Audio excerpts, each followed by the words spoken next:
Good morning, students. This is Atul Tyagi, and this is class 12 physics. We are studying chapter first. Today we will study comparison between electrostatic force and the gravitational force. What are their similarities? What are their dissimilarities? Principle of superposition. What is the principle of superposition? Charge distribution or the continuous charge distribution, in which the linear charge density or the line charge density, surface charge density and volume charge density exist. Now then electric field, then intensity of electric field. So let's start our video with the comparison between electrostatic force and the gravitational force. Dear students, on the basis of similarity, both obey inverse square law, means F proportional 1/r square. Dear students, दोनों के दोनों ही forces, चाहे वो gravitational force हो या फिर electrostatic force हो, दोनों इन्वर्स स्क्वायर लॉ को फॉलो करते हैं. क्यों? क्योंकि हमने पढ़ा है एफ जी ग्रेविटेशनल फोर्स के लिए G m1 into m2 by R square. यहाँ से हमको पता चलता है F G proportional to 1/r square. So हमको ये भी पता चलता है. नाउ फोर्स, इलेक्ट्रोस्टैटिक फोर्सेस के Q1 into Q2 by R square. From here we get Fe, electrostatic force, is directly proportional to 1/r square, or the electrostatic force is inversely proportional to the distance, square of the distance between the charged particles. Electrostatic force is directly proportional to the square of the distance,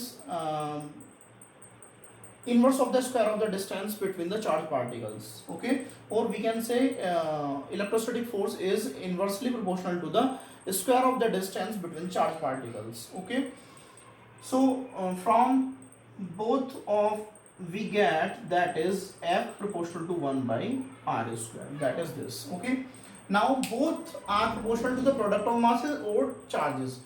दोनों के दोनों जो forces हैं वो या तो मास के directly proportional आते हैं या फिर चार्जेस के. यहाँ पर हमको पता चलता है यदि हम बात करते हैं ग्रेविटेशनल फोर्स की, तो यहाँ से हमको पता चलता है F proportional to m1 into m2, while from here we get electrostatic force directly proportional to q1 into q2. So both are proportional to the product of masses from here and or charges from here. Okay, both are central force. जो line join करती है इनके centres को, ये उसी पर depend करते हैं, उसी के अलॉन्ग वर्क करते हैं. So both are the central force. Both can operate in vacuum. Vacuum में दोनों के दोनों वर्क कर सकते हैं, चाहे आपका इलेक्ट्रोस्टैटिक फोर्स हो या फिर ग्रेविटेशनल फोर्स हो.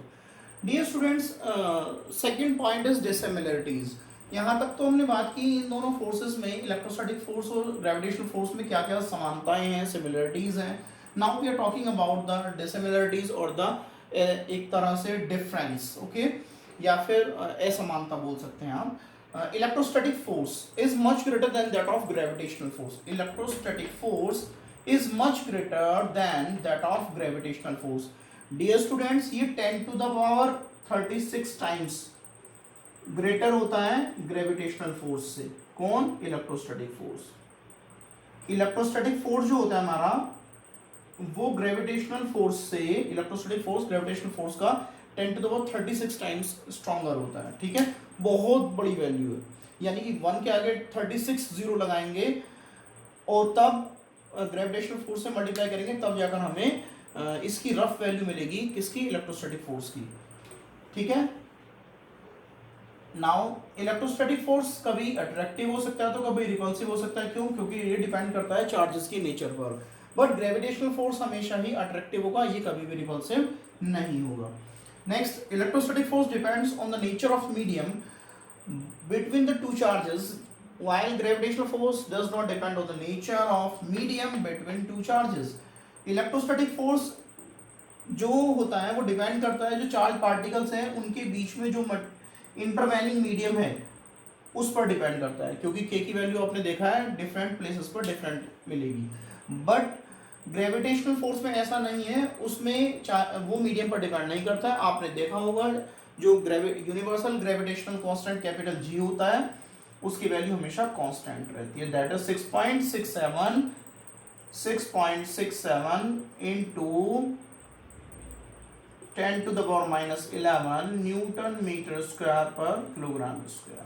लेकिन के की वैल्यू हर एक बॉडी के लिए अलग होगी, हर एक मीडियम के लिए अलग होगी। जैसे कि हम वाटर के लिए 78 भी ले लेते हैं, 79 भी होता है, 80 भी होता है, 81 भी होता है। बेसिकली 80 और 81 लेकर चलते हैं।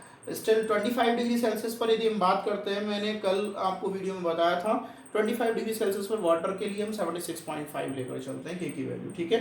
मेटल्स के लिए इन्फिनिटी होती है, वैक्यूम के लिए 1 होती है, एयर के लिए 1.00 समथिंग होती है हमारी, ठीक है ना। हाइड्रोजन के लिए 1.000 समथिंग होता है हमारा, ठीक है। So it varies place to place, means के varies place to place, but capital G is constant, universal gravitational constant, उसमें कोई चेंज नहीं होता। Dear students, now principle of superposition. Dear students, force on any charge, किसी charge पर जो force लग रहा है due to a number of other charges, बहुत सारे जो चार्जेस हैं उनके कारण, इज द वेक्टर सम होगा ऑफ ऑल द फोर्सेस, सारे के सारे फोर्सेस का ऑन दैट चार्ज, उस पर्टिकुलर चार्ज पर, due to other charges individually, जो हर एक चार्ज इंडिविजुअली अप्लाई कर रहा है फोर्स। The individual force are unaffected due to the presence of other charges, और ये जो इंडिविजुअल फोर्स है वो उसका कोई इफेक्ट नहीं पड़ेगा, इंडिविजुअल फोर्सेस जो होंगे हमारे वो अदर चार्जेस की प्रेजेंस से अनअफेक्टेड रहेंगे। ओके, सो बेसिकली होता क्या है, हम देखें किसी चार्ज पर बहुत सारे चार्जेस के कारण लगने वाला फोर्स उस चार्ज पर सभी चार्ज के इंडिविजुअल फोर्स का वेक्टर सम होता है, ठीक है। सो चार्ज डिस्ट्रीब्यूशन बेसिकली क्या है हमारा, sorry now the topic is charge distribution या फिर कंटिन्यूस चार्ज डिस्ट्रीब्यूशन, ठीक है। चार्ज डिस्ट्रीब्यूशन या फिर कंटिन्यूस चार्ज डिस्ट्रीब्यूशन क्या है, ये बेसिकली हमारा 3 तरह का होता है। यदि हम कंटिन्यूस चार्ज डिस्ट्रीब्यूशन की बात करते हैं, एक तो लीनियर चार्ज डेंसिटी या फिर लाइन चार्ज डेंसिटी बोल सकते हैं आप इसे। बेसिकली ये क्या है, चार्ज पर यूनिट लेंथ, टोटल चार्ज पर unit length, it is denoted by lambda और म्यू। सम रिफ्रेशर्स में, बेसिकली ज्यादातर रिफ्रेशर्स में लैम्डा यूज किया गया है, this letter, but in few refreshers it is also taken as the mu, so no problem, you can take whichever you want. its SI unit क्या होगी, its SI unit is coulomb पर metre, और coulomb metre inverse कैसे, mu और lambda क्या होगा, total charge upon total length. Charge कितना हमारा q, लेंथ कितनी हमारी l, मैक्रोस्कोपिक लेवल पर हो गया, माइक्रोस्कोपिक लेवल पर हम बोल देंगे delta q by delta n। आगे देख लेते हैं सरफेस चार्ज डेंसिटी, ये क्या है, basically it is total charge per unit area, okay, it is denoted by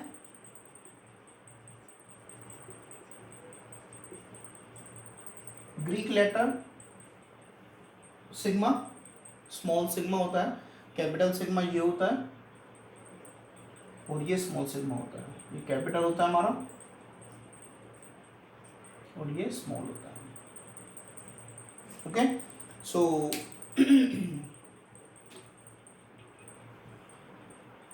ऐसा यूनिट क्या होगी हमारी, सीधी सी बात है, चार्ज पर यूनिट एरिया है तो चार्ज अपॉन एरिया क्या होगा, कूलाम पर metre square. Its SI unit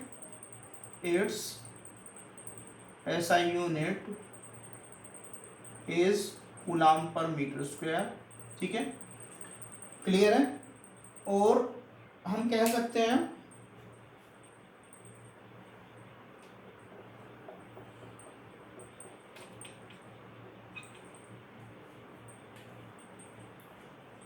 sigma equals to total charge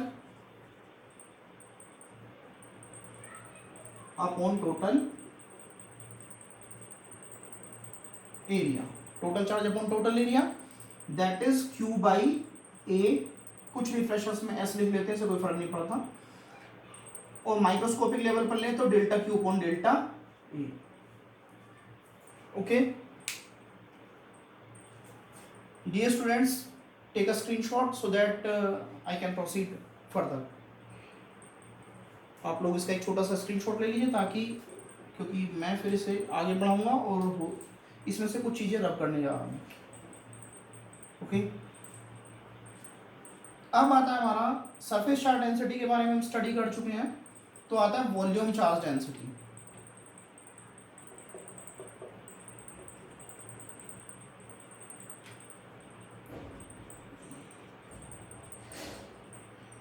volume charge density, volume charge density क्या है? इट इज टोटल चार्ज पर यूनिट एरिया के प्लेस पर क्या आ जाएगा? Volume. It is denoted by sigma के प्लेस पर आ जाएगा रो, एंड इट्स एसआई यूनिट क्या होगी हमारी? जब चार्ज पर यूनिट वॉल्यूम है तो चार्ज कितना होगा? कूलाम होगा, और चार्ज को मेजर करते हैं कूलाम में और वॉल्यूम को मेजर करते हैं मीटर क्यूब में, ठीक है? एसआई यूनिट में यदि हम बात करते हैं, so total charge upon total volume हो जाएगा, यहाँ पर रो हो जाएगा हमारा, rho equals to total charge upon total volume, यहाँ पर वी आ जाएगा, और ये हो जाएगा delta Q by delta we.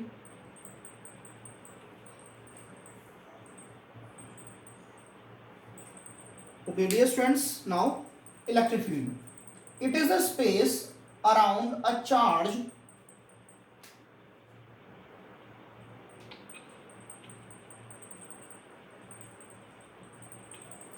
It is a space around a charge in which any other charge experiences an electrostatic force of attraction or repulsion.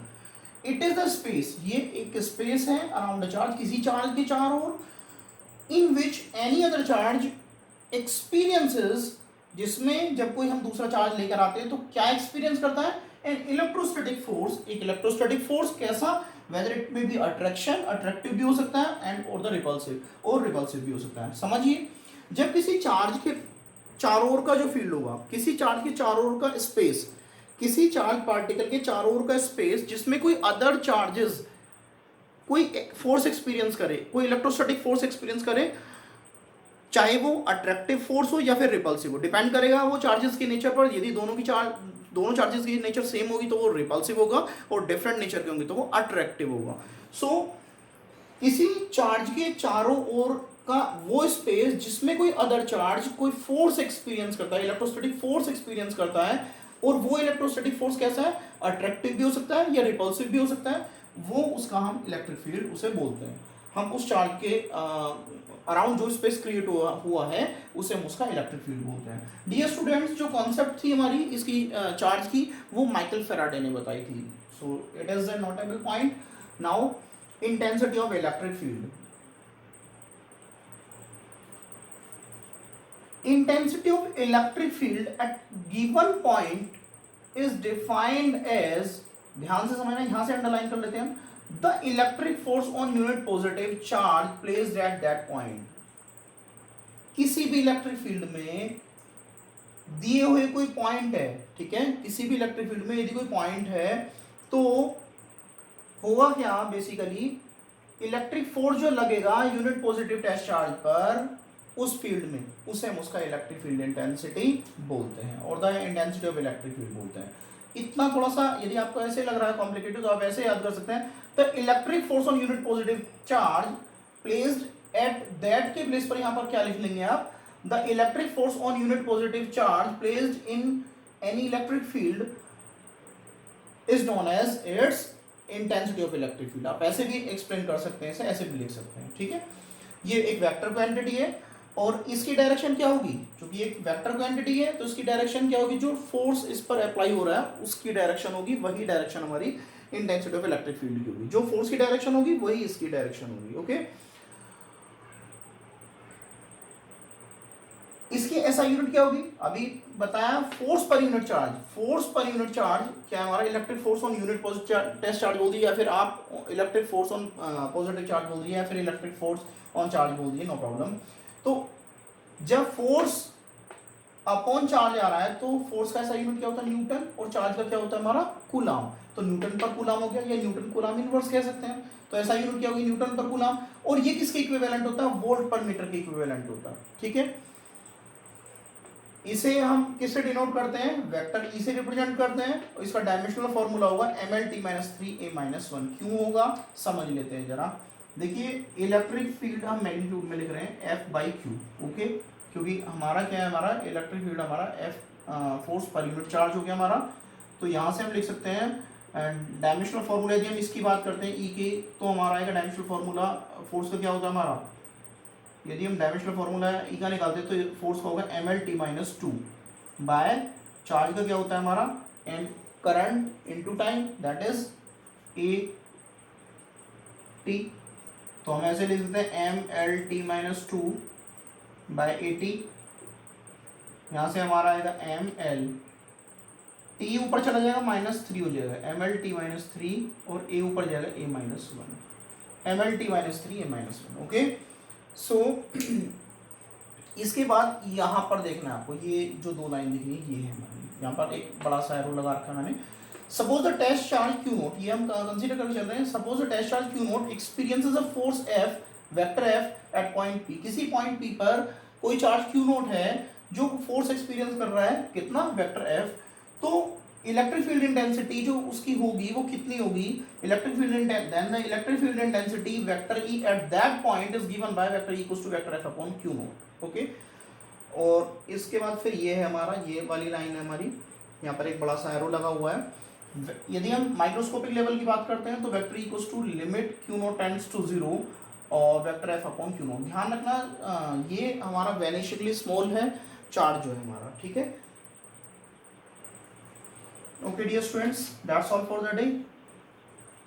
Please take a screenshot of this so that you can make proper notes. Thank you. Have a nice day.